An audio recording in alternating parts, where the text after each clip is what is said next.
প্রতিশোধ মানুষকে কোন পর্যায় থেকে কোন পর্যায় অবধি টেনে নিয়ে যেতে পারে তা মানুষের অল্প বিস্তর জানা। প্রতিশোধের বশে ধ্বংস হয়ে যায় কত বিরাট বিরাট মহাদেশ, কত মানুষ, আরো কত কিছু। প্রতিশোধ সর্বনাশা, প্রতিশোধ বিধ্বংসী, প্রতিশোধ ভয়ানক।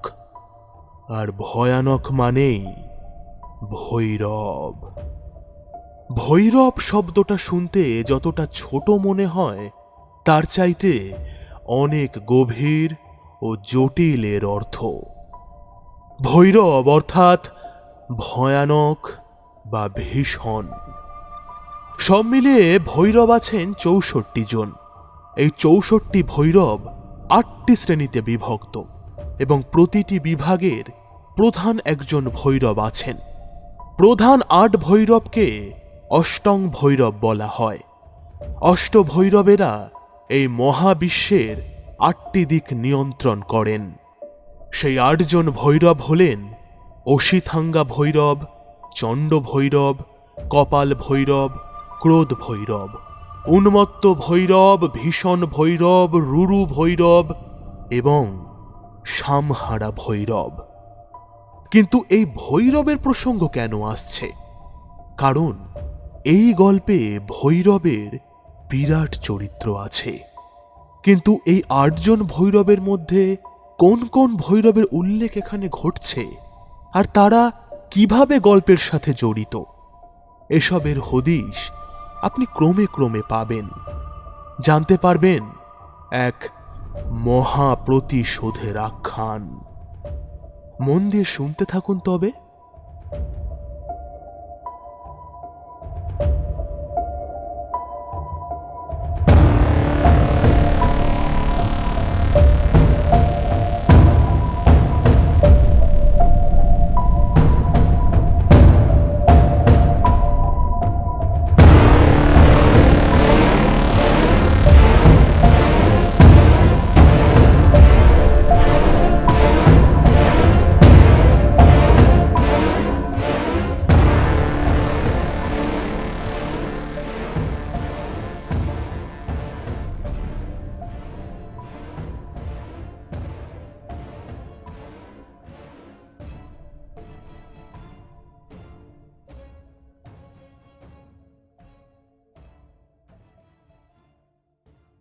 এই গল্পের সমস্ত চরিত্র ও ঘটনাবলী সম্পূর্ণ কাল্পনিক।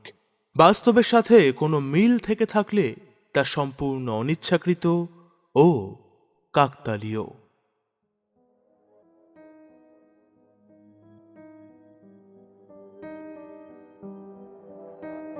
নমস্কার, গল্পম্যানে আপনাকে স্বাগত জানাই। আজ আপনি শুনছেন ডি চ্যাক্সের লেখা তান্ত্রিক দুর্গা শঙ্কর পণ্ডিতের গল্প তারানাথ তান্ত্রিক, অন্তিম পর্ব। গল্পের প্রথম পর্বের লিঙ্ক ডেসক্রিপশনে দেওয়া আছে। যারা শোনেননি তাদের অনুরোধ করা হলো শুনে নিতে। তবে আর কথা না বাড়িয়ে গল্পের বাকি অংশটুকু শুনে নেওয়া যাক। আমায় বিশেষভাবে সাহায্য করার জন্য পুলুকে অনেক ধন্যবাদ ও ভালোবাসা। গল্পের লেখক, গল্প পাঠ, বিভিন্ন চরিত্র, সমস্ত পরিকল্পনা, আবহ সৃজন, সম্পাদনা, পোস্টার ডিজাইন ও পরিচালনায় আমি ডি চ্যাক্স। শুনছেন তান্ত্রিক দুর্গা শঙ্কর পণ্ডিতের গল্প তারানাথ তান্ত্রিক, অন্তিম পর্ব।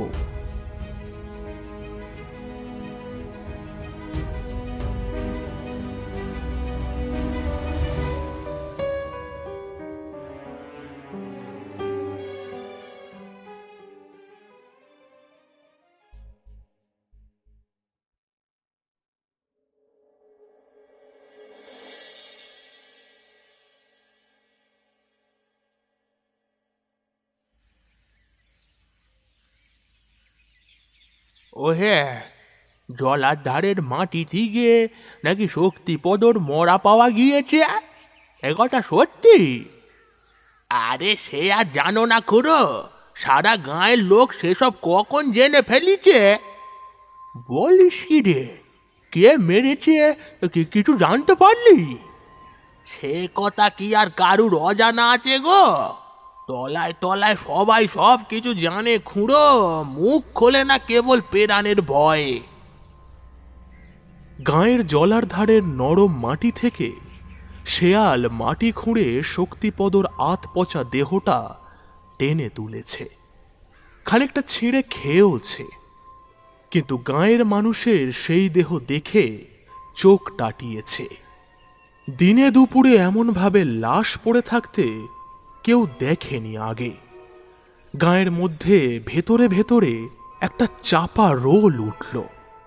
যেহেতু তলায় তলায় প্রায় সবাই জানতো যে এই কাজের পেছনে কারা দায়ী, তাই কিছু কিছু কথা মহাজনের কানেও গেল। এইদিকে কয়েকদিন আগেই ঘটে যাওয়া ভবতোষের ঘটনাটাও তিনি জানতেন। তার বিশ্বাস হয় না যে ভবতোষের মতো একজন মানুষের পক্ষে অমন ক্রূরতা সম্ভব। সে ছিল যাকে বলে নিপাট ভদ্রলোক। নিজের হাতে তার স্ত্রী কন্যার ওপর অমন অত্যাচার কিছুতেই করতে পারে না সে। মহাজনের মনটা এইবার যেন আরো বেশি করে কু ডাকতে শুরু করল। এর পেছনেও কি তবে তার নিজের পুত্র ও তার বাকি দুই সঙ্গী জড়িয়ে আছে? কত বড় পাপিষ্ঠ হলে এমন কাজ তারা করতে পারে? ছি! একটা গভীর দীর্ঘশ্বাস ফেলে চোখ বুজে রইলেন। চোখ বোজার পর থেকে আজ এক অন্যরকম অনুভূতি হচ্ছে তারানাথের। সন্ধ্যায় আহার ও পানীয় গ্রহণ করে মধ্যরাতে আসনে বসেছে সে। মনে মনে সেই একই মন্ত্রের স্মরণ চলছে। চারিদিক থমথমে। স্তব্ধ হয়ে থাকা সমস্ত পাহাড় বনানীর মধ্যে একেবারে একা বসে আছে তারানাথ, চালিয়ে যাচ্ছে মন্ত্রোচ্চারণ। হঠাৎ তার মনে হলো তার আশেপাশে কারা যেন এসেছে। তেমন কোনো শব্দ নেই, কেবল ইন্দ্রিয়ের আভাস। ধীরে ধীরে চোখ মেলে চেয়ে দেখতে হতবাক হয়ে যায় তারানাথ। তার চারিদিকের মাটিতে পড়ে আছে কাটা হাত পা আর সারি সারি চুল। সেগুলির অসম্ভব পচা দুর্গন্ধে নাড়ি পাকিয়ে ওঠে। প্রথম কিছু সময় ভয়ানক মনে হলেও তারানাথের মনে পড়ল দুর্গাশঙ্করের বলা কথাগুলো। সাথে সাথে তারানাথ মাটি থেকে সেই পচা হাত পা নিয়ে নিজের কোলে কাঁধে চাপিয়ে তাতে একেবারে মাখামাখি হলো। এমনভাবে বসেই মন্ত্র স্মরণে মনোনিবেশ করল।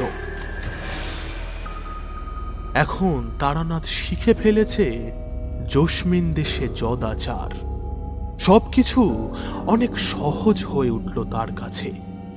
সেই রাত যে কোথা দিয়ে পার হয়ে গেল তা সে টেরও পায়নি। তৃতীয় দিন রাতে ঘটল সবচেয়ে অদ্ভুত জিনিস। রাতে আসনে বসার পর থেকে অনেকটা সময় সব স্বাভাবিকই ছিল। ঘটনাটা ঘটল সাধনার একেবারে অন্তিম পর্যায়ে এসে। গভীর বনানী পেরিয়ে নিজের পায়ে হেঁটে এসেছে এক মহিষ। আশা ইস্তক এতটুকু শব্দ করেনি সে। কেবল চক্রের মধ্যে ঢুকে এসে তারানাথের নিকটে বসেছিল মাটিতে। সেদিন সাধনা সম্পূর্ণ করার পর যখন সূর্যোদয় হলো তখন এলো দুর্গাশঙ্কর। পুরো বিষয় দেখে স্মিত হাসি মুখে সে বলল, সাধনা যে দেখছি ভীষণ ভালোভাবে সম্পূর্ণ হয়েছে। এই মহিষ নিজে থেকে এখানে আসার অর্থ হলো তোমার সামনের পথ সুপ্রশস্ত। এই মহিষই হলো তোমার প্রথম আহুতি। এবারের পথ আরো কঠিন। এইবার তোমায় করতে হবে ভৈরব সাধনা। তবে যেমন তেমন ভৈরব নয়, চণ্ড ভৈরবের সাধনা। তুমি যা চাও তা পেতে গেলে সবার আগে চণ্ড ভৈরব সাধনায় তোমায় সিদ্ধি পেতে হবে। আর এই মহিষ হবে তোমার প্রথম আহুতি। স্থান পরিবর্তনের সময় এসে গিয়েছে তারানাথ, এসো আমার সাথে।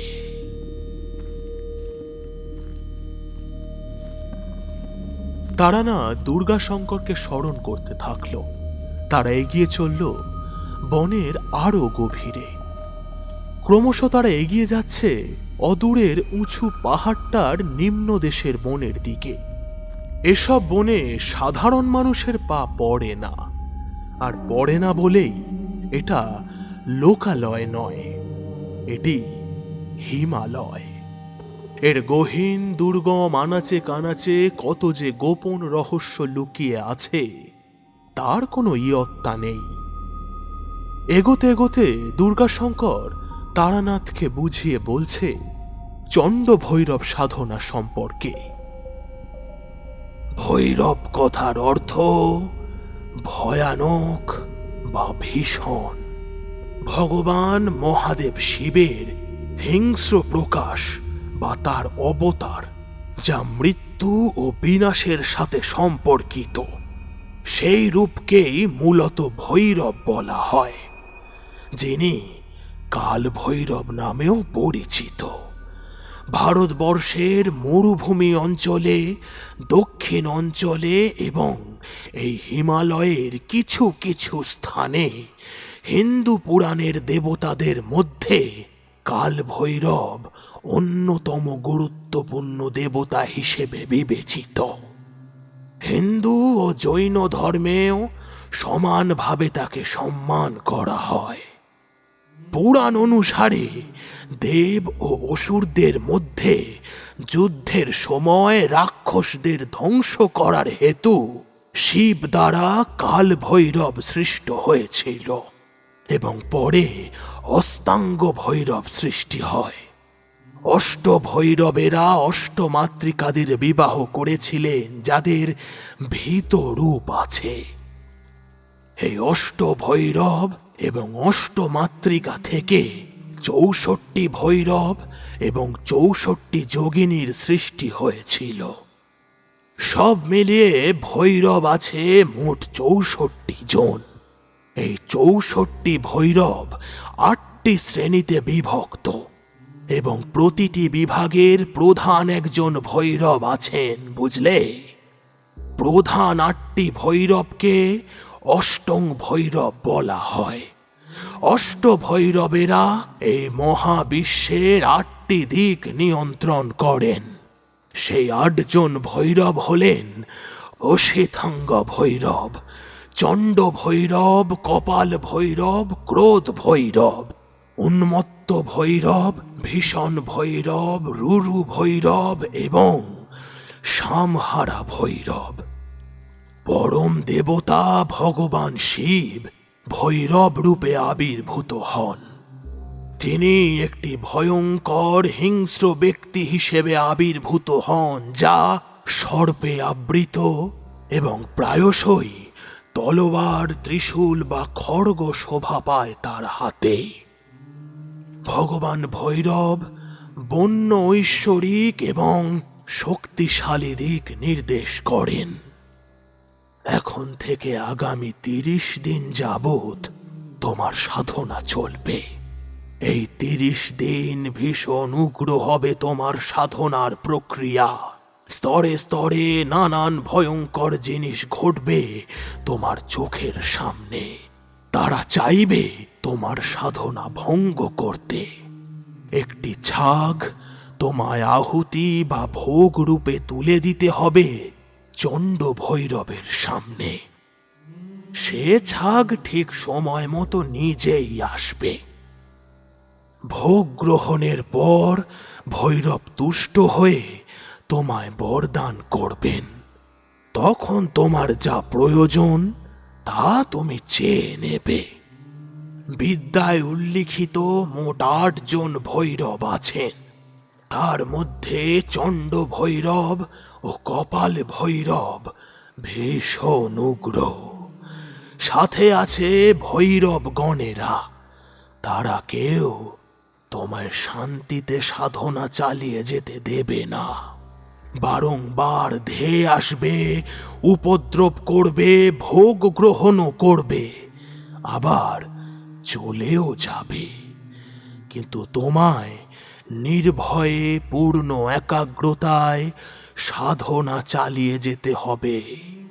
চালিয়ে যেতে হবে মন্ত্রোচ্চারণ, ভোগ নিবেদন ও বাকি প্রক্রিয়াগুলি। আরো নানান কথা, সাধনার নিয়ম রীতি উপকরণ ইত্যাদি ইত্যাদি আলোচনা করতে করতে তারা এগোতে থাকলো।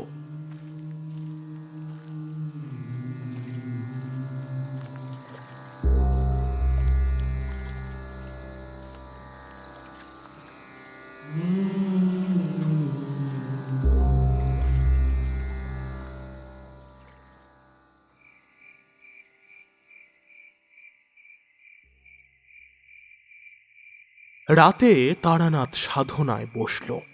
একটানা 30 দিন সূর্যাস্তের পরপরই সাধনায় বসতে হবে, চলবে সূর্য ওঠার আগে অবধি। সাধনায় বসার প্রথম 10 দিন হতে না হতেই শিরদাঁড়া আর সোজা করে রাখতে পারে না সে। সারা পিঠ জুড়ে অসম্ভব কষ্ট ছড়িয়ে গিয়েছে তার। এতটা সময় একভাবে বসে থাকার অভ্যেস কখনোই নেই তার, কিন্তু সে হাল ছাড়ল না। সমস্ত কষ্ট সহ্য করে সে চালিয়ে গেল তার সাধনা। প্রথম দিন 15 এমনভাবেই চলল, কিন্তু এর পর থেকে শুরু হলো ভয়ানক তাণ্ডব। আসলে দুর্গাশঙ্কর তাকে নতুন যে স্থানে বসিয়েছে তা হলো ভীষণ প্রাচীন সময়ের এক শ্মশান। সাধনায় বসার আগে তারানাথকে দুর্গাশঙ্করের সাহায্যে শ্মশান জাগাতে হয়েছে। মোষের মুণ্ডচ্ছেদ করে তাতে নিজ রক্ত প্রদান করে প্রস্তুত করা হয়েছে ভৈরব সাধনার আহুতি আসন। সেই মুণ্ডের একেবারে মুখোমুখি মাটিতে বসেছে তারানাথ। সাধনার যত সমস্ত আহুতি তা এই মহিষের মুণ্ডতেই অর্পণ করতে হবে। 15 দিন কাটার পর তার পরের রাতে তারানাথ সাধনা শুরু করার কিছু পর থেকেই অদ্ভুত সব শব্দ শুনতে থাকল। সমগ্র প্রকৃতি জুড়ে এ শব্দের কোনো হদিশ নেই। এ শব্দ কেবলমাত্র শুনতে পাচ্ছে তারানাথ। কেউ হাসছে, কেউ কাঁদছে, কেউ গর্জন করছে। এমনকি আরো রাত হতে একে একে মাটি ফুঁড়ে কেউ বা গাছ থেকে, আবার কেউ তারানাথের একেবারে গা ঘেঁষে এগিয়ে এসে তার আশেপাশে বিকট চেহারা নিয়ে ভয়ানক নৃত্য করতে শুরু করেছে। তাদের মধ্যে কেউ কেউ বা তারানাথকে ছুঁয়ে নেয়।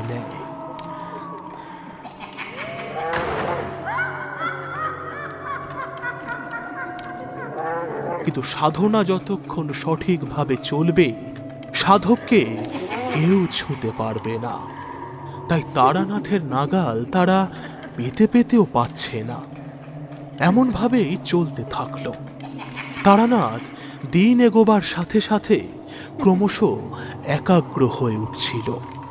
এর মধ্যে কবে যেন একটা ছাগল তারানাথের সাধনা স্থলে এসে এক নাগাড়ে ঘুমিয়ে রয়েছে। সে নড়েও না, চড়েও না। দিন শেষে কেবল সূর্য ডোবার আগে একবার চোখ খোলে, আবার খোলে সূর্য ওঠার সময়। এরপরেই সে আবার ঘুমিয়ে পড়ে। শেষ দিনে মহিষের মুন্ড হতে ধোঁয়া বেরোতে দেখা গেল। তারানাথ বুঝল চণ্ড ভৈরবের প্রকটের সময় উপস্থিত। মেঘ ডেকে উঠছে। সনসনে একটা দমকা বাতাস হঠাৎ ধেয়ে এসে সবাইকে জানান দিচ্ছে সে আসছে। প্রেত পিশাচের কণ্ঠস্বর দমকে দমকে আছড়ে পড়ছে চারিদিকে। হঠাৎ তারানাথের দুই চোখ আলোর চমকে ঝলসে উঠল, আর সে দেখতে পেল এক হাতে বৃহৎ এক খড়গ নিয়ে দাঁড়িয়ে আছে এক বিরাটাকার মূর্তি। ঘোর আধার বর্ণ, দীর্ঘকায় পর্বতাকার এক মূর্তি। কি তার রূপ! মানব চক্ষু এসব সহ্য করতে ভিড়মি খাবে। তারানাথের বুকের ভেতরটা যেন শূন্য হয়ে গিয়েছে, শ্বাস জড়িয়ে আসছে। সে নিজেকে কিছুটা নিয়ন্ত্রণে এনে ভোগ নিবেদন করল চণ্ড ভৈরবের সম্মুখে। সেই ভোগের মধ্যে ছাগ হলো অন্যতম। ঘুমিয়ে থাকা ছাগলটা তারানাথের কোলের কাছে এসে বসেছিল কখন যেন, তা এখন ভৈরবের সম্মুখে ভোগ পাত্রে। এইবার তারানাথ নিজের হাত কেটে রক্ত ছিটিয়ে দিল ছাগের দেহে, আর সেই মুহূর্তে ভৈরব সেই ছাগকে গ্রহণ করলেন। তারানাথ দেখল ছাগলের শরীর থেকে যেন সমস্ত মাংস শুষে নিলেন ভৈরব। পড়ে রইল কেবল হাড় গোড়। তারপর শোনা গেল এক অদ্ভুত কণ্ঠস্বর। চণ্ড ভৈরব বলে উঠলেন, আমি তোর সাধনায় তুষ্ট হয়েছি, বল তোর কি বর চাই। তারানাথ কোনো কথা বলল না, কিন্তু সে কিছু বলছে না কেন? ভৈরব আবার বলে উঠলেন, বল পুত্র, তোর কি বর চাই। তারানাথ এখনো নীরব। তার কণ্ঠ কি ভৈরবের বিরাট বিকরাল রূপ দেখে স্তব্ধ হয়ে গেল? তার প্রতিশোধ নেবার যে একমাত্র উপায় সে বেছে নিয়েছে, তাতে আজ তার সিদ্ধি পাওয়ার দিন, আর আজই সে কোনো বর চাইছে না। ভৈরব আবার বলে উঠল, হে পুত্র, বলো তোমার কি বরদান চাই। হে মহাচণ্ড ভৈরব, আপনার চরণে আমার শত সহস্র প্রণাম। আমার সাধনায় তুষ্ট হয়ে আপনি স্বয়ং এসেছেন যখন, আমি কেবল এই বরদানই চাই যে যতবার ইচ্ছে ততবার, যেই মুহূর্তে আমি আপনাকে স্মরণ করব, সেই মুহূর্তেই আপনি আমার সম্মুখে উদয় হবেন, এবং আপনাকে আমার একটি কর্ম উদ্ধার করে দিতে হবে। আপনি আমায় কেবল এই বরটুকুই দান করুন। তথাস্তু, তোমার ইচ্ছে পূরণ হবে। এই বলে ভৈরব উধাও হয়ে গেলেন। তারানাথের মনে পড়ে গেল দুর্গাশঙ্করের বলা একটি কথা, ভৈরব যতক্ষণ 3 বার তোমায় বরদান চাওয়ার কথা না বলছেন, ততক্ষণ তুমি কিছু চাইবে না। তিনি 3 বার জিজ্ঞেস না করা অবধি বর চাওয়া মানে নিশ্চিত মৃত্যু। ভৈরব নিজের খড়গ দিয়ে তোমার মুণ্ডচ্ছেদ করবেন, মনে রেখো। তারানাথ ভাবতে থাকলো যে সে সত্যি চণ্ড ভৈরব সাধনা সম্পূর্ণ করল। এমনই হয় বুঝি উগ্রতন্ত্রবিদ্যা সাধনার সিদ্ধি প্রকার। সে নিজেই বুঝতে পারছে না যে তার মধ্যে ঠিক কি ঘটছে। সে দেখল পূর্ব আকাশ ধীরে ধীরে পরিষ্কার হয়ে আসছে। তারানাথ এলিয়ে পড়ল মাটির ওপর। গভীর এক ঘুমে হারিয়ে গেল সে। অন্যদিকে সূর্যের আলো তখন একটু একটু করে এগিয়ে আসছে বরফাবৃত হিমালয়ের ঘুম ভাঙাতে।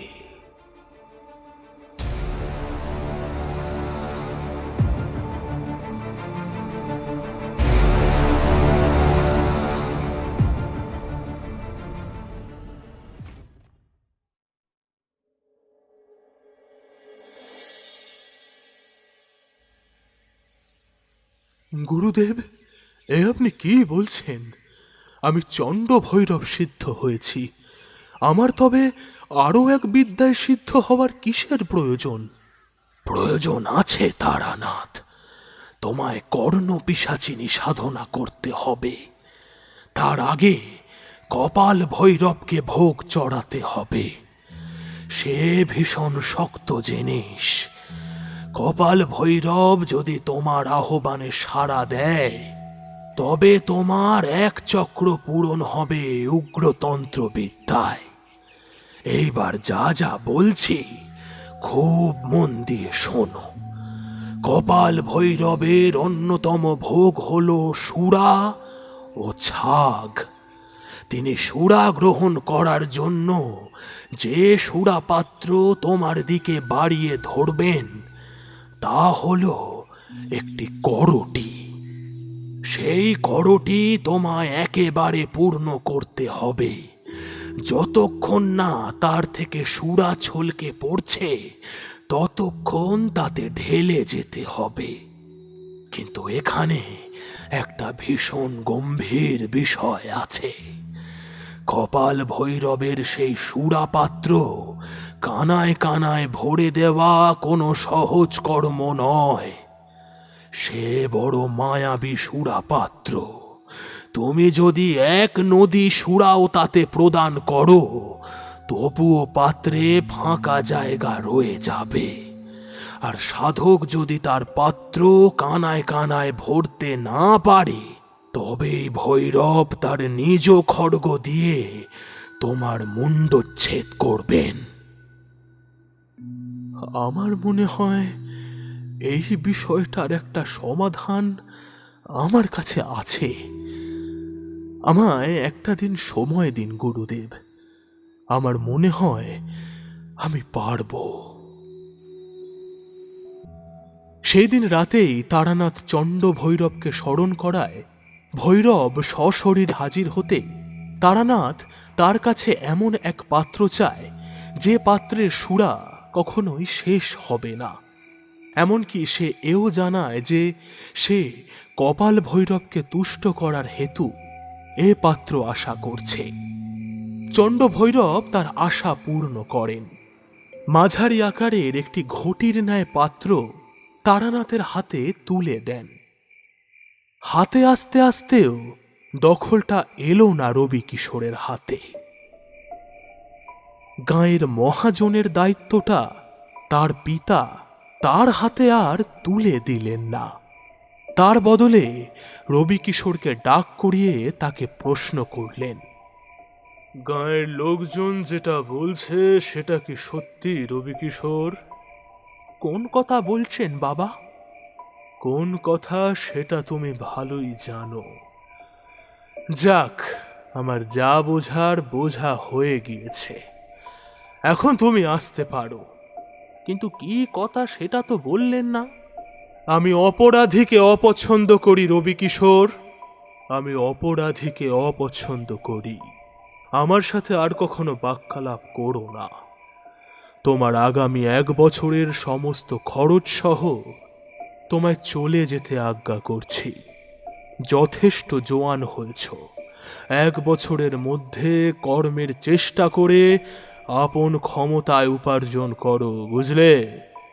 তোমায় কয়দিনের মধ্যে তোমার নতুন ঠিকানায় নিয়ে যাওয়ার ব্যবস্থা আমি করে দেব। ভেবে নিও, এগুলোই তোমার প্রতি আমার ক্ষমা। কথাগুলি বলার সময় ধীরেন্দ্রনাথ রবির মুখ চোখ দেখে নিশ্চিত হল কিছুই আর বুঝতে বাকি নেই। এই শয়তানি দলের পাণ্ডা। রবি কিশোর আর দাঁড়ালো না, হনহন করে বেরিয়ে গেল ঘর ছেড়ে। রবির যেন কথাগুলো বিশ্বাস হচ্ছিল না। সাধন ভজনকে কথাটা এখনই জানাতে হবে। এইদিকে সাধন আর ভজন আজ দুপুরেই গ্রাম ছেড়ে পালিয়েছে। 2 জন 2 আলাদা দূর গাঁয়ে গা ঢাকা দিয়েছে। তারা কয়দিন ধরেই বুঝতে পারছিল যে গাঁয়ের হাওয়া মোটেই ভালো না। মানুষজন তলায় তলায় সব জেনে গিয়েছে। রবি কিশোর পড়ল মহা ফাঁপড়ে। এসব দেখে তার মাথায় যে চিন্তাটা সবার আগে এলো সেটা ভীষণ জঘন্য। সে মধ্যরাতে ঘটালো সেই জিনিসটা।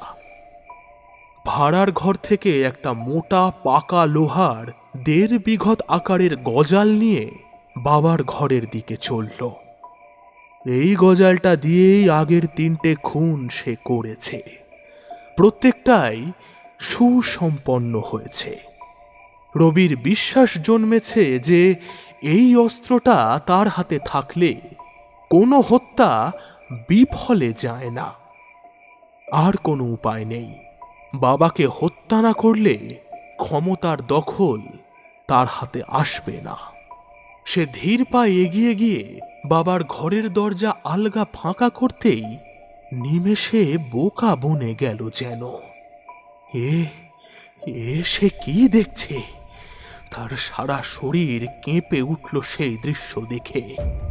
ধীরেন্দ্রনাথ অঘরে ঘুমোচ্ছে, যেন একটা মৃতদেহ, আর তার মাথার কাছে বসে আছে এক ভীষণ বিকট দৈত্যাকার মূর্তি। তার এক হাতে একটা প্রকাণ্ড বাঁকা তরবারি, তাতে শুকিয়ে যাওয়া রক্তের ছাপ। সে মহা ক্ষুধার্ত দৃষ্টিতে একভাবে তাকিয়ে আছে রবি কিশোরের দিকে, যেন সে ঘরের ভেতর পা দিলেই তাকে ছিঁড়ে খাবে। রবির হাত পা অবশ হয়ে আসছিল, কোনো মতেই সে আর সেখানে দাঁড়িয়ে থাকতে পারল না। কাঁপা পায়ে পিছু হটতে লাগলো। তার মন মাথা তখন ছাড়কাড় হয়ে যাচ্ছে। ওটা কে বসে আছে বাবার মাথার কাছে? সে কি করতে এসেছে এখানে? কি চায় ও? চাওয়া না চাওয়া তখন তারানাথের হাতে। সে চণ্ড ভৈরবের থেকে সুরাপাত্র গ্রহণ করার পরে তাকে বলে রবি কিশোর সাধন ও ভজনের জীবনটা হঠাৎ করে একটু এলোমেলো করে দিতে। এরা প্রত্যেকে যেন প্রত্যেকের থেকে আলাদা থাকে। ভৈরব তথাস্তু বলে প্রস্থান করেন, আর তারপর থেকেই এদের 3 জনের ওপর পড়তে শুরু করে ভৈরবগণের দৃষ্টি। বলা যেতে পারে এদের 3 জনের জীবনে আলতো করে নজর লেগে গিয়েছে। আর ধীরেন্দ্রনাথকে যে পাহারা দিচ্ছিল সে ভৈরবগণেদের একজন। এমন অনেককে এরা 3 জন এখন মাঝে মধ্যেই দেখতে পাবে।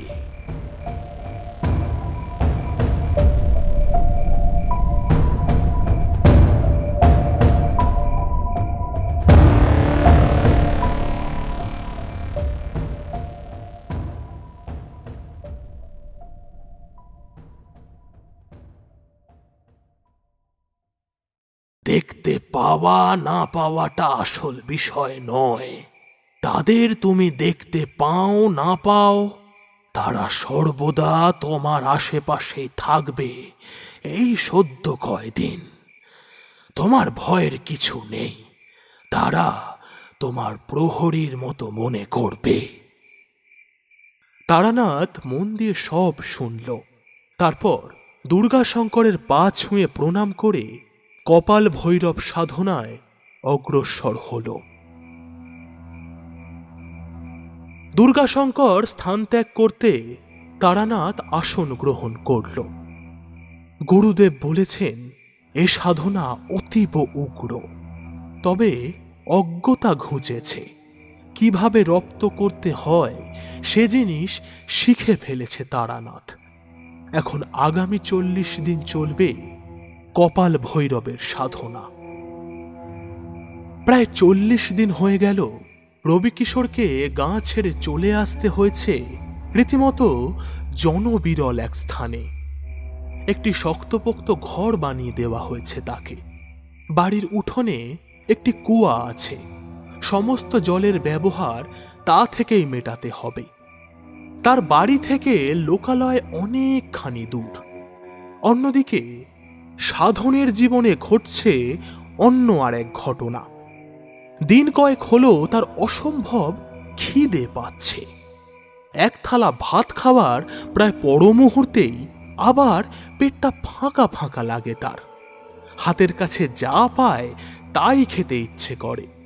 তাছাড়া এখানে সে একেবারেই একা, দুটো কথা কইবারও লোক নেই। আশেপাশে অনেক মুরগির খামার আছে, দু একটা মাছের ভেড়িও আছে। রাতের বেলায় মুরগি চুরি করে এনে পুড়িয়ে খেলে কেমন হয়, এমনটা ভেবেই সে এক রাতে বেরোলো। সামনাসামনি যে খামার বাড়িটা আছে তারই আশেপাশের কঞ্চির বেড়া কিছুটা ভেঙে পিঠ কুঁজো করে ভেতরে ঢুকলো সে। চারিদিক অন্ধকার, আকাশে তারা ফুটলেও চাঁদের হদিশ নেই। খামারের ঘরগুলির মধ্যে একটি দুটি করে তেলের বাতি জ্বলছে। হাওয়া চলাচলের জন্য ঘরগুলির গায়ে জালে মোড়া ছোট ছোট জানালা আছে। সেইখান দিয়েই সাধন একটা জিনিস দেখতে পেল, আর দেখেই গাটা শিউরে উঠল তার। ঘরের মধ্যে ওটা কে বসে আছে?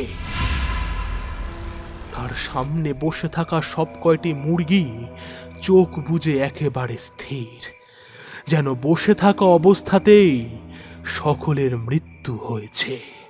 আর তাদের উল্টো দিকে বসে আছে এক দৈত্যাকার মূর্তি।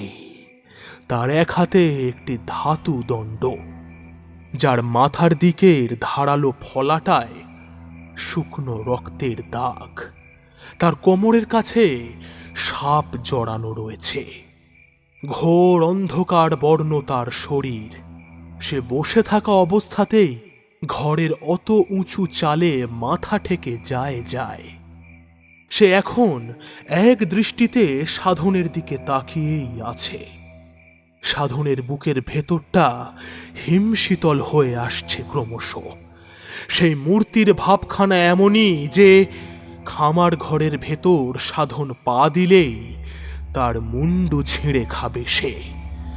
সাধন আর দাঁড়াতে সাহস পেল না, কোন রকম প্রাণটি হাতে করে নিয়ে ফিরে আসে। চণ্ড ভৈরবগণের এমন একজনকে দেখে সাধনের শিরদাঁড়ায় ভয়ে গিঁথে গিয়েছে। আর সে এই পথ মারাতে পারবে না। খিদে তার মাথায় থাক। মাথার মধ্যে সব সময় কেমন একটা তালগোল লাগা ভাব ভজনের। কেবলই যেন মনে হয় কে একজন তাকে ডাকছে। গতকাল সারা রাত সে ঘরের দেয়ালে কান লাগিয়ে বসেছিল। এমন প্রায় রোজ রাতেই চলতে থাকলো। ভজন যেন কেমন চুপচাপ ধরনের হয়ে গিয়েছে। চোখে মুখে কেমন একটা উন্মাদ সমভাব খেলা করছে। ভজনের মনে হয় সে একটা কারুর কণ্ঠ শুনতে পায়, কিন্তু সে যে ঠিক কি বলে তা সে বুঝতে পারে না। দেখতে দেখতে পেরিয়ে গেল গোটা একটা মাস। অন্যদিকে তারানাথ তখন হয়ে উঠেছে কপাল ভৈরব সিদ্ধ। আজ থেকে ঠিক এক রাত আগেই কপাল ভৈরব তারানাথের সামনে আবির্ভূত হন। তারানাথ তার কাছেও সেই একই বরদান চাইল। তারানাথ যতবার ইচ্ছে যখন ইচ্ছে ভৈরবকে স্মরণ করবে, তখনই যেন সে তার সামনে উপস্থিত হয় এবং তার একটা কাজ করে দেয়। ভৈরব হাত তুলে তথাস্তু বলে অদৃশ্য হয়ে যান। এরপর থেকেই তারানাথ নিজের মধ্যে অদ্ভুত এক বল অনুভব করছে। তার পুরো শরীরটা যেন এক অসীম ঊর্জার ভাণ্ডার হয়ে উঠেছে। তারানাথ একা বসে এই সবই ভাবছিল। নিঃশব্দে তার পাশে দুর্গাশঙ্কর কখন এসে বসেছে তা খেয়াল করেনি। ধীরে ধীরে সে বলল, তারানাথ, তুমি এখন জীবনের যে পর্যায়ে দাঁড়িয়ে আছো তাকে বলা চলে দেশের রাজা হওয়া তার কাছে অতি তুচ্ছ বিষয়। সে চাইলে গোটা বিশ্বের অধিপতি হতে পারে। অসীম ক্ষমতা তোমার হাতে। কিন্তু তারানাথ, অঙ্কুশ রেখো। চাহিদার ওপর অঙ্কুশই মানুষকে সঠিক মাপকাঠিতে রাখতে পারে। মাপ ভুল হলেই পুরো বিষয়টাই গুলিয়ে যাবে। আগামী কয়েকদিনের মধ্যে তুমি কর্ণপিশাচিনী সাধনায় সিদ্ধিপ্রাপ্ত হলেই তোমার এই পর্যায়ের সমস্ত সাধনা সম্পূর্ণ হবে। এইবার তারানাথ বলে উঠল, একটা কথা জানতে বড় আগ্রহ হচ্ছে গুরুদেব। আমি এত ভীষণ ভীষণ দুই ভৈরবকে সিদ্ধ করেছি যখন, তখন আমার আর কর্ণপিশাচিনীর সাধনা করার কি প্রয়োজন? তার চাইতে এই ভৈরবের ক্ষমতা তো অনেক বেশি। দুর্গাশঙ্করের মুখে একটা হাসি হাসি ভাব খেলে গেল। সে বলল, খেপারে, একটা কথা বলি শোন। ভৈরবদের পাঠিয়ে তুই যে যে কাজ করবি তা তোর কানে কানে এসে কে জানান দেবে? কি ফলাফল হচ্ছে না হচ্ছে তা জানতে না পারলে সুষ্ঠুভাবে কাজগুলো করতে পারবি নে যে। এর আগে কখনোই দুর্গাশঙ্কর তারানাথের সাথে এমনভাবে কথা বলেনি। আজ তার মুখে এমন শুনে তারানাথের কেমন যেন মনে হলো অতীব স্নেহের কেউ বলল কথাগুলো। তারানাথের চোখ দুটো একটু কেঁপে উঠল। না, কেঁপে নয়, ভিজে উঠল। কি স্বার্থ দুর্গাশঙ্করের যে সে তাকে তারানাথ বানিয়ে তুললেন? কি লাভ তার তারানাথকে এত গুড়ো তন্ত্র সাধনা শেখানোর? একটা মানুষ নিজে কতটা ক্ষমতাবান হলে অন্যকে শিক্ষা দিতে পারে, এই দুর্গাশঙ্কর পণ্ডিত তবে নিজে কত বড় তান্ত্রিক। সে কি শুধুই তান্ত্রিক নাকি আরো বেশি কিছু? তিনি কয়জন ভৈরবকে সিদ্ধ করে রেখেছেন?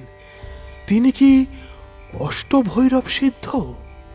তারানাথ তার পা ছুঁয়ে প্রণাম করে বলল, আপনি যা আজ্ঞা করেন তাই করব গুরুদেব। বলুন, কবে আমায় কর্ণপিশাচিনীর সাধনায় বসতে হবে?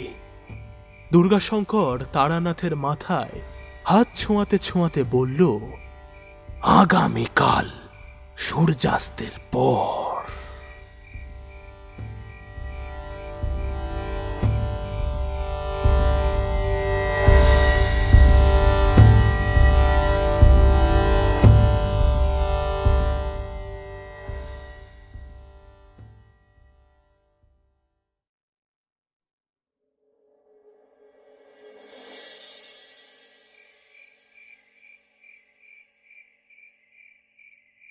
গায়ের মাঝ বরাবর একটা বিশাল জলাজমির ধার ঘেঁষে খানিকটা উঁচু জায়গায় বসে আছে তারানাথ, ভৈরব সিদ্ধ তারানাথ তান্ত্রিক। মাটিতে তার সামনে রাখা রয়েছে কচু পাতায় একদলা শ্মশানের ছাই, ডুমুর পাতায় কয়েক মুঠো সিঁদুর, একটা মরার হাড়, তাছাড়া 3 ভাগে বিভক্ত কিছুটা করে কালো বিড়ালের লোম। আর এই সমস্ত কিছুর মাঝে এক টুকরো জ্বলন্ত লাল কয়লা। তারানাথ সেই জ্বলন্ত টুকরোটিকে হাতে তুলে নিয়ে নিজের মুখের মধ্যে ঢুকিয়ে গিলে নিল। কণ্ঠ বেয়ে যেন বজ্র নেমে গেল তার। তারানাথের 2 চোখ বন্ধ, মুখমণ্ডলে এতটুকু কষ্টের ছাপ নেই। এইবার সে একটু একটু করে উঠে দাঁড়ালো। তারপর নিজের পরনের ধুতি টুকরোটি খুলে একেবারে দিগম্বর হয়ে মাটিতে বসল। তার হৃদয় জুড়ে ঘুরে বেড়াচ্ছে 1 বছর আগে ঘটে যাওয়া সেই ভয়ানক রাতের স্মৃতি। কিন্তু সে কথা ভেবে এখন আর চোখে জল আসে না। এখন কেবল নিজের সমস্ত কষ্ট একত্রিত করে সে মনোনিবেশ করল ক্রিয়ার প্রতি। ক্রিয়ার প্রথম আহুতি সম্পূর্ণ করার পর রাতের অন্ধকার পরিবেশের বুক জুড়ে হঠাৎ একটা পরিবর্তন ঘটে গেল। যেন কোনো এক গহীন অতল থেকে কার যেন নীরব হাহাকার কানে এলো তারানাথের। যদিও সেই হাহাকারের শব্দ না থাকলেও তার মাত্রাটা দেহ ও মন ছাপিয়ে গেল। তারানাথের মধ্যেও একটা পরিবর্তন ঘটল এবং সে বুঝল সময় উপস্থিত। প্রথম যে নামটা সে স্মরণ করল তা হল কর্ণপিশাচিনী। কর্ণপিশাচিনীতে সিদ্ধি পাওয়ার পর তারানাথ ফিরে আসে নিজের গাঁয়ে, যার নাম বারুদ। কিন্তু ফেরার পর তাকে কেউ চিনতে পারেনি। আগের মতো সেই চেহারা আর নেই তার। এক মুখ চুলদাড়িতে পরিপূর্ণ, গলায় বুক অবধি ঝোলা কাঠিহাড়ের মালা, পরনে কালো বস্ত্র ও জায়গায় জায়গায় চিতার ছাই মাখা। সে ফিরে এসে সবার আগে গিয়েছিল রবি কিশোরের বাড়িতে। তার বর্তমান বাসস্থান বারুদ গাঁয়ের থেকে অনেকটাই দূর। তারানাথ যখন তার বাড়িতে ঢুকল, রবি কিশোর তখন চাটাই পেতে বসে সুরা পানে মত্ত। হঠাৎ করে তারানাথকে দেখতে পেয়ে একটু চমকেই উঠল রবি কিশোর। এই পাণ্ডব বর্জিত জায়গায় কে এলো হঠাৎ তার বাড়িতে? বেলা দুপুরে সাধু সন্ন্যাসীর বেশে কোনো ভিখারি এলো নাকি? এইবার তারানাথ কথা বলল। রবি কিশোর, আমায় চিনতে পারছো? রবি প্রথম কিছুক্ষণ ফ্যাল ফ্যাল করে তাকিয়ে থেকে হঠাৎ আশ্চর্য হয়ে নেশা মাখানো গলায় বলল, এই, তুমি ভবতোষ ঠাকুর না? ঠিকই চিনেছি। তবে বলি, প্রাণের মায়া কি নেই? আবার কেন ফিরে এসেছো এখানে? তোর মেয়ে বউয়ের কি করেছিলাম মনে আছে তো? ভালো চাস তো এখনই বিদেয় হ। তারানাথ চুপ করে সব শুনল। তারপর ঠান্ডা গলায় বলল, প্রাণের মায়া কি তা এইবার আমি তোমায় বোঝাবো রবি কিশোর। অনেক পাপ করেছ জীবনে, এইবার সাজা পাওয়ার জন্য প্রস্তুত হও। আমি তোমায় কথা দিয়ে গেলাম, আজ থেকে ঠিক 2 দিনের মাথায় তোমার ভয়ানক মৃত্যু হবে। আর মাঝের এই কটা দিন তুমি মৃত্যু যন্ত্রণায় ছটফট করবে। তোমার মনে হবে এই কষ্টের চেয়ে মৃত্যু শ্রেয়, কিন্তু 2 দিনের আগে তোমার মরণ হবে না। এই, যা তো যা, দিন দুপুরে আমায় চমকাতে এসেছে। শালা গায়ে ময়লা মাখা পাগল, বেরো ওখান থেকে, ভিকিরির বাচ্চা, দূরা! আমায় ভয় দেখাতে এসছে। রবি নেশার ঘোরে আরো নানান কথা বলতে থাকে। মামা চেনে না, মামায় ভয় দেখিয়ে ভেবেছে অনেক কিছু করে নেবে। শালা ভিকিরির বাচ্চা পাগল, গায়ে ধুলো মেখে এসেছে। যা, স্নান কর, গিয়ে স্নান কর। তারানাথ কেবল তার বাড়ি ছেড়ে বেরিয়ে আসার আগে তাকে বলে এলো, রবি কিশোর, তুমি আমার চেহারা চিনতে পেরেছ ঠিকই, কিন্তু সে কেবল বাইরের চেহারা। আমার ভেতরের চেহারাটা সম্পূর্ণ বদলে গেছে। তুমি যাকে চিনতে, এ সে নয়, এ হলো তারানাথ, ভৈরব সিদ্ধ তারানাথ তান্ত্রিক। এইবার কেবল দেখতে থাকো তোমার সাথে কি কি হয়। এই বলে তারানাথ বেরিয়ে এলো। রবি কিশোর তখনও জড়ানো গলায় গাল মন্দ করছে। তারানাথ তান্ত্রিক যত সব আমায় ভয় দেখাতে এসছে। বেলা দুপুরে যত সব পাগল খেতে দিইনি বলে এখন আমার উপর রাগ। যা তো যা, দেখবো কি করিস। যেমন তোর মেয়ে বউয়ের অবস্থা করেছিলাম ভুলে গেছিস নাকি? বাচ্চাদের বাচ্চা খিচিড়ি তারপর সেই রাতেই বারুদ গাঁ এসে জলার একধারে ক্রিয়ায় বসেছে। কর্ণপিশাচিনীকে আদেশ দিতেই সে কানে কানে জানালো রবিকিশোর তার নিজের ঘরেই আছে। তারানাথ চণ্ড ভৈরব প্রয়োগ করল রবিকিশোরের ওপর। তারপর কালো বিড়ালের লোমগুলি নিয়ে বাতাসে উড়িয়ে দিল, একটু একটু করে সিঁদুরও ছিটিয়ে দিল চারিদিকে। একদম শেষে ছড়ালো শ্মশানের ছাই। তারপর উঠে বস্ত্র পরিধান করে মাটির ওপর শুয়ে পড়ল এবং রবিকিশোরের জীবনে নেমে এলো এক মহা সর্বনাশা বিপদের ঢেউ। হঠাৎ যেন রবির মনে হলো তার সারা শরীরের ভেতর একগাদা গুবড়ে পোকা ঢুকে গিয়েছে যেন, আর তারা কিলবিল করে ছড়িয়ে যাচ্ছে দেহের চারিদিকে। সে যে গলা ফাটিয়ে চেঁচাবে সেটাও পারছে না, কারণ তার মনে হচ্ছে কতগুলি গুবড়ে পোকা যেন তার কণ্ঠটাকে কামড়ে ধরে তা রোধ করে রেখেছে।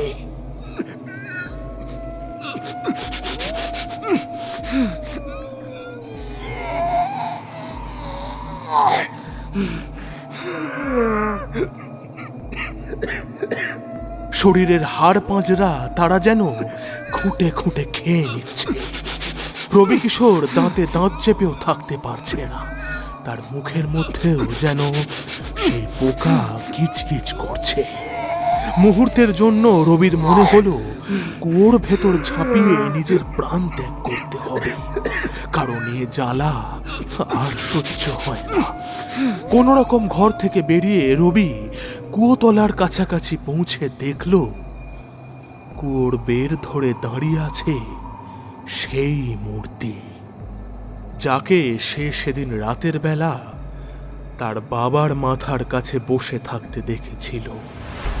সেই মূর্তিকে দেখে এইবার সে ভাবল সে কিছুতেই থামবে না, হয় কুয়োয় ঝাঁপাবে কিংবা এই দৈত্যাকার মূর্তির হাতে প্রাণ দেবে, কিন্তু কোনো মতেই এই প্রাণ সে ধরে রাখতে পারবে না। আর কয়েক পা এগোনোর পরেই তার গতি বাধা পেল।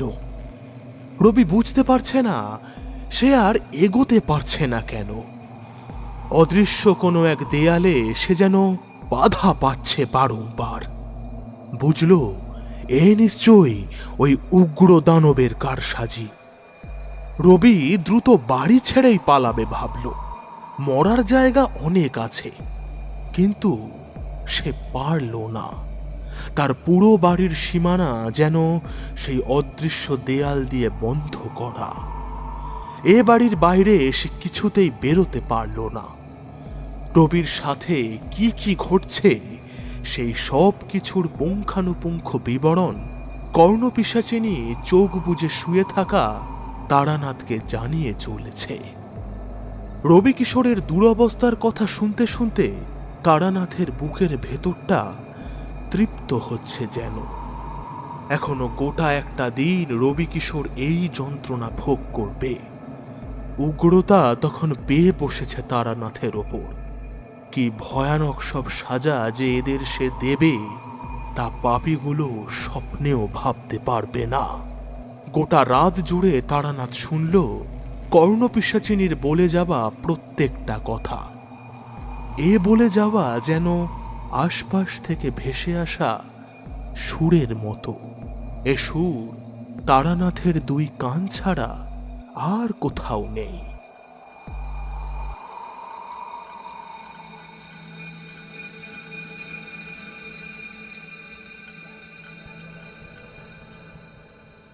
পরদিন সূর্যাস্তের পর রবিকিশোরের মৃত্যুলগ্ন ঘনিয়ে এলো। এই একদিনেই তার গোটা শরীর যেন চুপসে গিয়েছে। শরীরের হাড় মজ্জাগুলি যেন ক্ষয়ে ক্ষয়ে সরু হয়ে এসেছে বোধহয়। সূর্যাস্ত হতেই রবিকিশোর টের পেল খুব দূর থেকে কিছু একটা যেন তার দিকে এগিয়ে আসছে। একটু একটু করে বুঝল সেটা একটা ভয়ানক দর্শন দীর্ঘকায় মূর্তি। তার 4টি হাত ও মুখের জায়গায় একটি বিরাট গর্ত। সেই গর্তের একেবারে গহীন থেকে জ্বলজ্বল করছে দুটো রক্তরাঙা লাল চোখ। সারা শরীর আছে অগুন্তি বিষধর সর্পে। তার ভয়ানক ডাক শুনতে পাচ্ছে রবিকিশোর, আর অপর দিক থেকে শুনতে পাচ্ছে তারানাথ।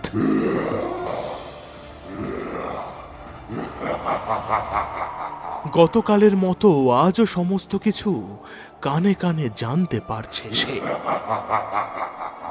চণ্ড ভৈরবের এক বন্য ও মহা উগ্র রূপ দেখে রবিকিশোর আর তা সহ্য করতে পারছিল না। সেই মূর্তি কাছে এসে রবিকিশোরকে 2 হাতে উঁচু করল। তারপর তার মাথাটা নিজের ওই ভয়ানক মুখগহ্বরে প্রবেশ করালো।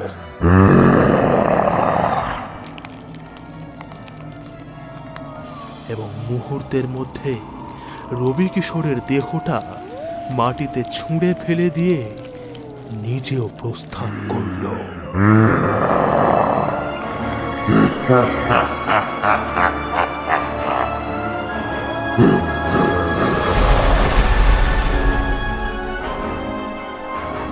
রবির মৃতদেহে যেন এখন আর রক্ত মাংস কিছুই নেই, সব শুষে নিয়ে গেছে সেই ভয়ানক মূর্তি। চোখের ভেতর ফাঁকা, চক্ষুপিণ্ডটুকু অবশিষ্ট নেই। ফ্যাকাশে সাদা একটা পলকা দেহাবশেষ মাত্র। সবেমাত্র তারানাথ ভজনকে সাজা দেবার কথা ভাবছিল, কারণ সাধনকে খিদের জ্বালা ভোগ করাতে চায় সে। এমনই সব ভাবনার মাঝে কোথা থেকে দুর্গাশঙ্কর তার কাছে এসে হাজির। তারানাথ একেবারেই অবাক হয়ে গিয়েছিল। গুরুদেব এখন কিভাবে অত দূর থেকে এই সময় এখানে আসতে পারলেন? এইসবের মধ্যেই দুর্গাশঙ্কর বলে উঠল, যাক, প্রথম প্রতিশোধ পূর্ণ হলো তবে। বেশ, এখন নিশ্চয়ই অনেক ভালো বোধ করছো, হ্যাঁ? তারানাথের মুখে কোনো কথা নেই। তার ভিতর থেকেই কোনো কথা বেরোতে চাইল না যেন। দুর্গাশঙ্করের কথার কোনো উত্তর না দিয়ে সে কেবল তাকে প্রণাম সেরে আলগাভাবে জিজ্ঞেস করল, গুরুদেব, আপনি নিজে হাতে ধরে আমায় এত কিছু শেখালেন, এত স্পষ্টভাবে আমায় বোঝালেন প্রতিটা জিনিস। এতদিন রইলাম আপনার সাথে, কিন্তু আমি আপনাকে এতটুকু বুঝে উঠতে পারিনি। আপনার বাইরের মানুষটাকে তো প্রায়শই দেখেছি, কিন্তু আপনার ভেতরের বিরাট রূপটাকে কখনোই বুঝে উঠতে পারলাম না। আপনি কে গুরুদেব? আপনি আপনি কি গুরুদেব? কত কত বৃহৎ সব ক্ষমতা নিজের মধ্যে ধরে রেখেছেন আপনি। কয়জন ভৈরবকে সিদ্ধ করে রেখেছেন ঠাকুর? বলুন না একবার, আপনার মধ্যে কি কি আছে জানতে বড় ইচ্ছে করে। তবে তুমি কি আমার সাথে পাহাড়ে ফিরে যেতে চাও? 100 বার। রবিকিশোরকে প্রাণে হত্যা করার পর আমার মধ্যে কিন্তু তেমন বিশেষ কোনো প্রসন্নতা নেই। এতেই আমি বুঝেছি বাকিদের শেষ করেও আমার মনের অবস্থা এমনই থাকবে। তবে তবুও তাদের সাজা দেওয়া আমার লক্ষ্য। সে লক্ষ্যকে পূর্ণতা না দেওয়া অবধি আমায় অপেক্ষা করতে হবে। তারপর আমি আপনার কাছে ফিরে যাব গুরুদেব। বেশ, ঠিক সময়ে আমি নিজে আসবো তোমায় নিয়ে যেতে। তবে তুমি নিজে থেকে যে বুঝেছ প্রতিশোধে প্রসন্নতা নেই, এতে আমি খুশি হয়েছি। তোমার ধারণা সঠিক। একটা চোখের বদলে প্রতিশোধের বশে যদি আরেকটি চোখ উপড়ে নেওয়া হয়, তবে যে এক এক করে গোটা বিশ্বই অন্ধ হয়ে পড়বে।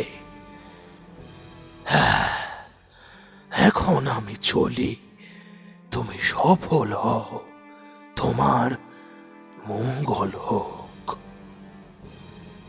দুর্গাশঙ্কর যে পথে এসেছিল সে পথেই ফিরে গেল।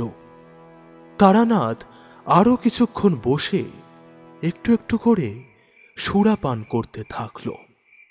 এসব জিনিসের মধ্যে বিরাজ করলে সুরার প্রয়োজনীয়তা যে কতটা, তা এই কদিনে ভালোই বুঝেছে তারানাথ।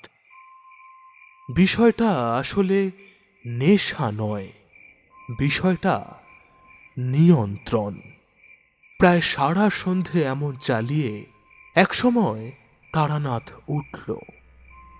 তার চোখ দুটো তখন রক্তবর্ণ। এ রং নেশার নয়, সাধনার। সোজা বেশ অনেকখানি পথ হেঁটে গিয়ে তারানাথ একটি ঢিবির ওপর আসন করে বসল। তারপর ভজনের উদ্দেশ্যে প্রয়োগ করল মারাত্মক এক অপশক্তি। তন্ত্রের ভাষায় যাকে বলে মড়ক স্তুতি। তাবর তাবর তান্ত্রিকেরাও এসব বিদ্যে প্রয়োগ করতে ভয় পায়। ভয়টা ভজনের মধ্যেও চেপে বসল হঠাৎ। সে শুনতে পেয়েছে, দেয়ালের মধ্যে থেকে সেই শব্দ আজ সে পরিষ্কার শুনতে পেয়েছে। এ যে তাকে আদেশ দিচ্ছে, আর সেই আদেশ শুনেই কি ভজন এই ভয়ানক কর্মটি করতে আরম্ভ করেছে। সে নিজের হাতের নখগুলি ধরে উল্টো দিকে মুড়িয়ে আঙুল থেকে উপড়ে নিতে শুরু করল। রক্তে ভেসে যাচ্ছে ভজনের দুই হাত। সব থেকে ভয়ানক বিষয় হলো, ভজন এগুলি সব সজ্ঞানে করছে। সাংঘাতিক ব্যথায় ছটফট করছে সে, কিন্তু নিজের হাতকে স্থির রাখতে পারছে না। তার হাত পা যেন তার নিজের বশে নেই, কিন্তু অনুভূতিকে ঠেকায় কে? আর সেই কারণেই ভজন মারাত্মক কষ্টে ছটফট করছে। কর্ণপিশাচিনী তারানাথকে যখন এই কথা জানালো, তখন তারানাথ আসন ছেড়ে উঠল। তারপর এতটুকু না থেমে হেঁটে চলতে থাকলো গাঁয়ের সীমানার দিকে। সাথে সাথে স্মরণ করছে ভৈরবকে। সে যত বেশি ভৈরবকে ডাকছে, ততই যেন তার চলার গতি বৃদ্ধি পাচ্ছে। ভজনের নতুন গৃহের কাছে সে যখন পৌঁছল, তখন মধ্যরাত। বারুদ গাঁ থেকে এই গ্রাম অনেকটা পথ। রক্ত ও যন্ত্রণায় মাখামাখি হয়ে ভজন ঘরের দেয়ালে ঠেস দিয়ে বিছানায় বসেছিল।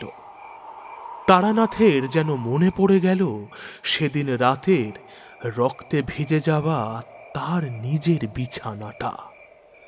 ভবতোষের স্ত্রী কুমুদ গলার নলি কাটা অবস্থায় শুয়ে আছে, সারা গায়ে আঁচড়ের দাগ। তারানাথ পায়ে পায়ে ভজনের ঘরে ঢুকল। হঠাৎ একটা ছায়া দেখে ভজনের মনে হলো, কে এগিয়ে আসছে ওটা? তারানাথ যখন ভজনের সামনে এসে দাঁড়ালো, তখন কেবল একটা তেলের বাতি জ্বলছে ঘরে। সেই আলোয় তারানাথের অমন চেহারা দেখে ভজন চিনতে যে পারেনি, সেটা আর বলে দিতে হয় না। কিন্তু তার চেয়েও বড় বিষয় যেটা হলো, ভজন তারানাথকে দেখে খুব ভয় পেয়ে গিয়েছে। কে এটা? কোনো প্রেত পিশাচ কি? তারানাথ ভজনকে জিজ্ঞেস করল, আমায় চিনতে পারছিস শয়তান? অসম্ভব ব্যথায় কাতর ভজনের পক্ষে তা সম্ভব হচ্ছিল না। সে ভালো করে কথাই বলতে পারছে না। তারানাথ আরো খানিকটা এগিয়ে আসতে ভজনের কেমন যেন চেনা চেনা মনে হচ্ছে। কোথায় যেন দেখেছে এমন একটা মুখ। চুল দাড়িতে ঢাকা মুখমণ্ডলেও কেমন একটা হঠাৎ ভজনের মনে পড়ল, এ তো ভবতোষ বাড়ুচ্ছে। সে কথা তারানাথকে বলতেই তারানাথ বলল,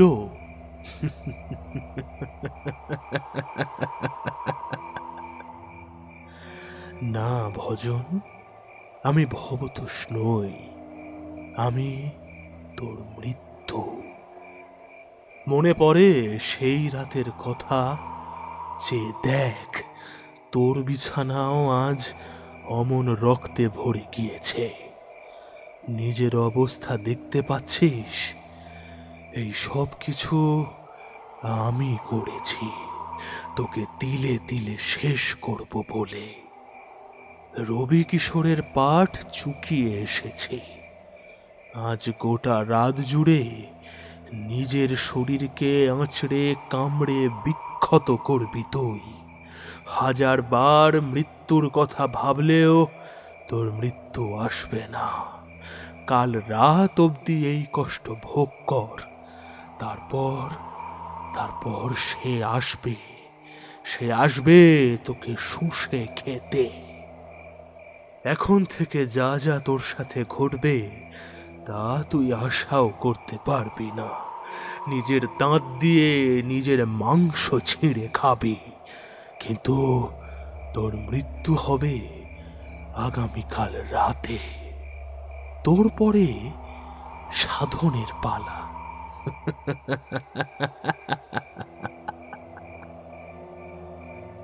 এই বলে হন হন করে ভজনের ঘর ছেড়ে বেরিয়ে গেল তারানাথ।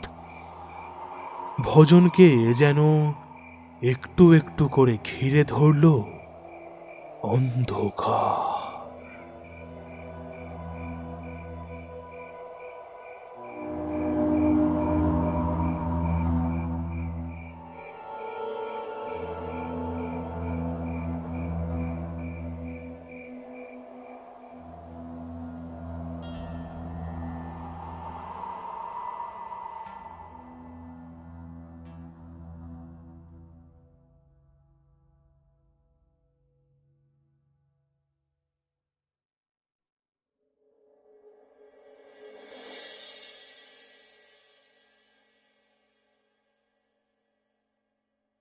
পিশাচিনী, এখন তুমি সাধনের কাছে যাও। ওর কানে কানে যত রকম ভাবে পারো ভয়ানক সব গায়ে কাঁটা দেওয়া ডাক শোনাও। আমি আগামীকাল ওর কাছে যাব। তার আগে অবধি সাধনকে অতিষ্ঠ করার সর্বরকম দায়িত্ব আমি তোমাকে দিলাম। যাও, তোমার কাজ শুরু করো। তারানাথের আদেশে কর্ণপিশাচিনী সাধনের দিকে ধাবিত হল। দুর্গাশঙ্কর ফিরে যাবে বললেও সে কিন্তু আদতে ফিরে যায়নি। অনেক দূরে দাঁড়িয়ে তারানাথের দিকে নজর রেখেছে। দুর্গাশঙ্কর এই কয়েকদিনে বুঝতে পেরেছে যে তারানাথ এসব উগ্র শক্তিগুলিকে নিপুণভাবে নিয়ন্ত্রণের কৌশলটা ভীষণ ভালোভাবে জানে। উগ্র শক্তি হলেও যথাযথ সম্মান ও পরিমিত বিনয় সহিত বাক্যালাপ করে তাদের সাথে। অধিকাংশ সাধকেরা শক্তি পাওয়ার সাথে সাথেই নিজেকে সর্বে সর্বা মনে করে, কিন্তু তারানাথ তেমন নয়। লোভ, লালসা, আসক্তি তেমন কোনো কিছুই তারানাথের নেই তেমন। সৎ চরিত্র এবং মনুষ্যত্ব বোধের এক মহাতান্ত্রিক স্বরূপ ভৈরব সিদ্ধ সাধক সে। এ মানুষ খারাপ হতে পারে না, তার শাস্তি দেওয়া পূরণ হলে দুর্গাশঙ্কর তাকে জনকল্যাণের হেতু পদব্রজে দেশ ভ্রমণ করাবে, সাথে সাথে শেখাবে আরো অনেক তন্ত্রাচার। পথেই মিলবে পথের হদিশ। অন্যদিকে তখন তারানাথও ভাবছে প্রতিশোধ পর্ব শেষ হলে এসে গুরুদেবের সঙ্গ নেবে। মানুষটির থেকে অনেক কিছু শেখার আছে তার। এই মানুষটির এক চিমটি ভাগও সে নিজে যদি হতে পারে তবে যেন তার জীবন ধন্য হয়ে যায়। আজ রাতে ভজনের ভয়ানক মৃত্যু হবে, তারপর সাধনের পালা, আর তারপর দারোগা হরেনকান্তি। হরেনকান্তিকে সে প্রাণে হত্যা করবে না, কেবল একটু ক্ষত দেবে মাত্র। রাত ধীরে ধীরে গভীর হয়ে চলেছে, সাথে সাথে কষ্ট বেড়ে চলেছে ভজনের। ভজনের অবস্থা এখন ভীষণ ভয়ানক। সে দাঁত দিয়ে নিজের হাত পায়ের মাংস ছিঁড়ে ছিঁড়ে হাড় বের করে ফেলেছে। এমনকি নিজের পেটের কাছেও অনেকটা অংশ খুবলে নিয়েছে সে। রক্তের স্বাদ মুখে পেতে পেতে ভজন অনবরত বমি করছে, কিন্তু নিজের মাংস ছেঁড়া সে কিছুতেই থামাতে পারছে না। এমনকি আজ সন্ধ্যের পর থেকেই পিত্তসহ রক্ত বমি করছে সে। সারা শরীর রক্তে মাখামাখি ও গভীর ক্ষততে পরিপূর্ণ। ভয়ানক ঘটনাটা ঘটল আরো রাত বাড়তে। ভজনের শরীরটা একটু একটু করে কেমন যেন ফুলতে শুরু করলো যেন। তার পেটের মধ্যে শুরু হলো ভয়ানক যন্ত্রণা। কিছু যেন একটা পেটের মধ্যে দাপাদাপি করছে। দেখতে দেখতে ভজনের পেট সহ পুরো শরীর আরো ফুলে উঠল। গলগল করে রক্ত ঝরে পড়ছে তার মুখ দিয়ে। তারপর হঠাৎ যেটা হলো সেটা যে কি ভীষণ মারাত্মক তার ধারণা করা যায় না। এক ভয়ানক শব্দ করে ভজনের শরীরটা ফুলতে ফুলতে ফেটে গেল। চারিদিকে ছড়িয়ে গেল থোকা থোকা রক্ত মাংস, আর ভজনের শরীর ফুঁড়ে বেরিয়ে এলো এক এক ভয়ানক দৈত্য মূর্তি।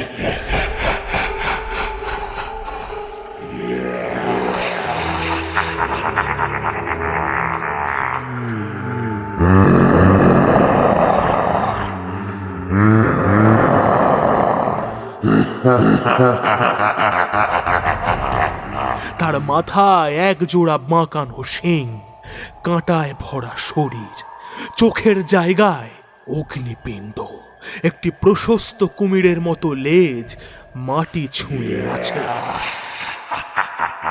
এখন তার শরীরের সর্বত্র ভিজে আছে ভজনের তাজা রক্তে। আর ভজনের চিহ্ন বলতে ঘরের মধ্যে ছড়িয়ে ছিটিয়ে রয়েছে ছোট বড় রক্ত মাংসের ডেলা। সেই দৈত্য এইবার এক ভয়ানক হুঙ্কার দিতে চারিদিক থরথর করে ঝনঝনিয়ে উঠল।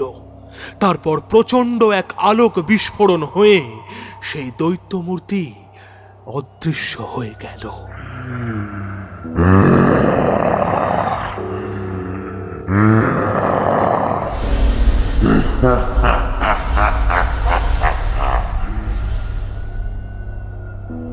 অন্যদিকে সাধনের তখন ভয়ানক অবস্থা। একে তো সেই ভয়ানক খিদে, তার উপর শুরু হয়েছে কর্ণপিশাচিনীর উপদ্রব। সাধন অনবরত নিজের দুই কানে শুনতে পাচ্ছে বিকট সব ভয়ানক শব্দ। কেউ উচ্চ স্বরে, কেউ বা নারী কণ্ঠে হাসছে, কেউ ফিস ফিস করে জড়িয়ে জড়িয়ে কত কি বলছে। সাথে আরো কত শত ভয়ঙ্কর সব পিলে চমকানো শব্দ তরঙ্গের উত্থান পতন। সাধন সেদিন রাতে খামার বাড়িতে ওই মূর্তিকে দেখার পর আরো বেশ কয়েকবার তাকে দেখেছে তার নিজের ঘরের আশেপাশে। শক্তিপদ ও ভবতোষের বউ মেয়ের গলা যে ছুরিতে সাধন কেটেছিল, ঠিক তেমনই একটা ধারালো অস্ত্র সেই দৈত্য মূর্তির হাতে, তাতেও শুকিয়ে যাওয়া রক্তের দাগ। সাধন যখনই কিছু খেতে যায় তখনই সেই মূর্তি হঠাৎ করে উদয় হয় এবং সাধনের দিকে ভয়ানক দৃষ্টিতে তাকিয়ে থাকে, যেন খাবার ছুলেই সাধনের গলার নলি ছিঁড়ে নেবে সে। তারানাথ যখন সাধনের বাড়ির সম্মুখে এসে দাঁড়ালো তখন মধ্যরাত। তারানাথ যেন তার সাথে করে একটা চাপা ঘূর্ণিঝড় নিয়ে এসেছে, যাকে আদেশ দিলেই তৎক্ষণাৎ ঝাঁপিয়ে পড়ে তাণ্ডব নৃত্য আরম্ভ করবে সে। তারানাথ পায়ে পায়ে এগিয়ে সাধনের সামনে উপস্থিত হল। ঘরের মধ্যে কোনো আলো জ্বলছে না। তারানাথের আচমকা কণ্ঠস্বরে সাধন কেঁপে উঠল। তারানাথ বলছে, সাধন, কেমন আছো? হ্যাঁ? সাধন বুঝতে পারল না যে কে কথা বলছে। সাধন মহাকষ্টে বলল, কে কথা কয়? আমায় তুমি চিনতে পারছো না? শক্তিপদকে যখন জলার ধারে পুঁতছিলে তখন আমি তো তোমায় দেখেছিলাম। সেসব কথা ভুলে গেলে নাকি? এই কথাগুলি শুনে সাধন যেন আরো ভয় গুটিয়ে গেল। খাবি খেতে খেতে এসে বলে উঠল, ভবতোষ ঠাকুর এলেন নাকি? হ্যাঁ, আপনি যেই হন, আমায় দয়া করে বাঁচান। আমায় এই স্থান থেকে অন্যত্র নিয়ে চলুন। সেই জন্যই তো আমি এলাম হে। তোমায় অন্যত্র পাঠিয়ে দেওয়া যে আমার একান্ত কর্তব্য। আমি সাথে করে দুজনকে এনেছি, তোমায় তারা সাহায্য করবে। দাঁড়াও। এই বলে তারানাথ মন্ত্রোচ্চারণ করে উঠল, চণ্ড ভৈরবা কপাল ভৈরবা আদি প্রহরি সমাদির্ভবা ইহা স্থানং কাল ভৈরবা চক্রবর্ত দুষ্টে। এর সাথে সাথেই ঘটতে থাকে এক মহা তাজ্জব ঘটনা। তারানাথের শরীর থেকে একটা দমকা হাওয়ার ঝাপটা বেরিয়ে ঘরের মধ্যে পাক খেতে শুরু করলো, আর তার মধ্যে থেকে যেন সৃষ্টি হচ্ছে উজ্জ্বল আলো। সাধন এখন তারানাথকে ভালো করে দেখতে পেল এবং এমন রূপ দেখে অবাক হয়ে গেল। এ কি সেই ভবতোষ যাকে সাধন চিনত? এ যে একজন উগ্র সাধক দর্শন কেউ। ততক্ষণে তারানাথের দুই পাশে দুই ভয়ানক দৈত্য মূর্তি ভৈরবগণের আবির্ভাব হয়েছে। তারানাথ বলে উঠল, সাধন, অন্যত্র যাওয়ার জন্য প্রস্তুত হ। যেভাবে কুমোদ আর মামনিকে ছিঁড়ে খেয়েছিলি, আমার এই ভৈরবগণেরাও তোকে ছিঁড়ে খাবে। যাও ভৈরবগণেরা, তোমাদের ভোগ তোমাদের জন্য অপেক্ষা করছে। আঁশ মিটিয়ে নাও। তারানাথের এ কথা বলার সাথে সাথেই দুই দৈত্য প্রচণ্ড হুঙ্কার দিয়ে ঝাঁপিয়ে পড়ল সাধনের ওপর।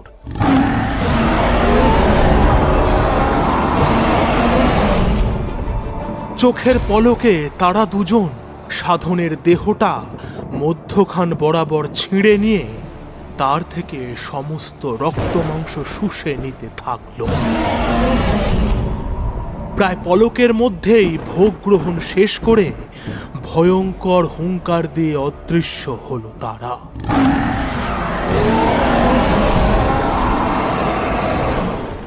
দমকা বাতাসের নাচনটাও থামল।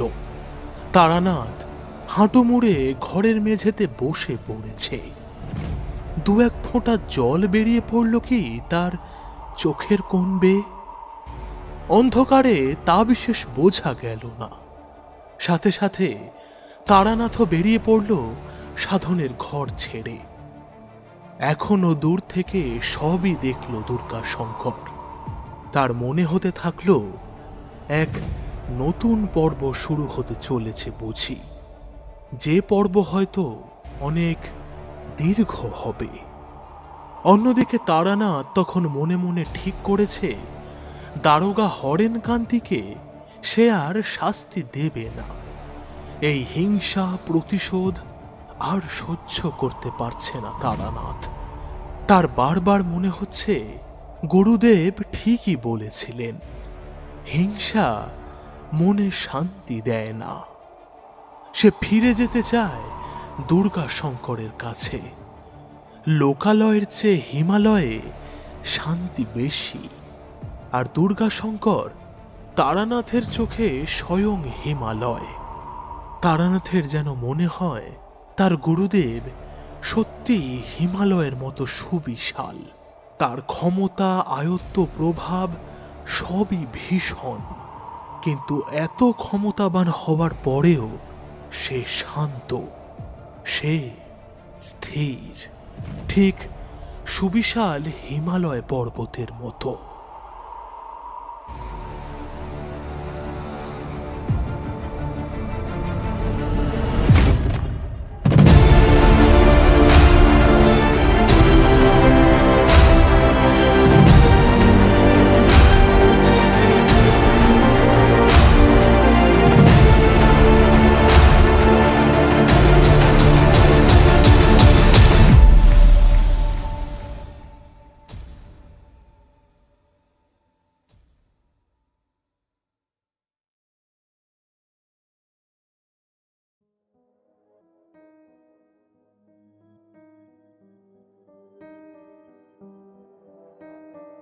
শুনছিলেন ডি চ্যাক্সের লেখা তান্ত্রিক দুর্গাশঙ্কর পণ্ডিতের গল্প তারানাথ তান্ত্রিক। সম্পূর্ণ গল্পটি কেমন লাগলো তা নিশ্চয়ই কমেন্ট করে জানাবেন। আমাদের ফেসবুক পেজ গল্পম্যান ফলো করতে ভুলবেন না। শেষ হলো দুর্গাশঙ্কর পণ্ডিতের গল্প তারানাথ তান্ত্রিক। আজকের মতো চলি তবে, সঙ্গে রাখুন, শুনতে থাকুন গল্পম্যান।